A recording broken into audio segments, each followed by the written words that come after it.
too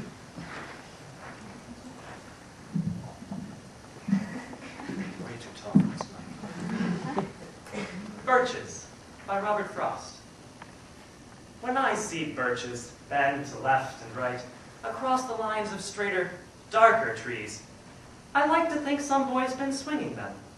But swinging doesn't bend them down to stay, as ice storms do. Often, you must have seen them, loaded with ice a sunny winter morning after a rain. They click upon themselves as the breeze rises, and turn many-colored as the stir cracks and crazes their enamel. Soon, the sun's warmth makes them shed crystal shells, shattering and avalanching on the snow crust. Such heaps of broken glass to sweep away, you'd think the inner dome of heaven had fallen. They are dragged to the withered bracken by the load, and they seem not to break, though once they are bowed so low for long, they never right themselves. You may see their trunks arching in the woods years afterwards, trailing their leaves on the ground, like girls on hands and knees that throw their hair before them, over their heads to dry in the sun.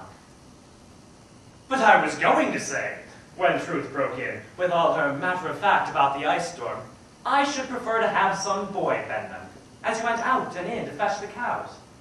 Some boy too far from town to learn baseball, whose only play was what he found himself, summer or winter, and could play alone. One by one he subdued his father's trees by riding them down over and over again, until he took the stiffness out of them, and not one but hung there, not one was left for him to conquer. He learned all there was to learn about not launching out too soon, and so not carrying the tree away, clear to the ground. He always kept his poise, to the top branches, climbing carefully, with the same pains you use to fill a cup, up to the brim, and even above the brim. Then he flung outward, feet first, with a swish, kicking his way down through the air to the ground. So was I once, myself, a swinger of birches, and so I dream of going back to be. It's when I'm weary of considerations, and life is too much like a pathless wood, where your face burns and tickles with the cobwebs broken across it, and one eye is weeping from a twig's having lashed across it open. I'd like to get away from earth a while, and then come back to it and begin over.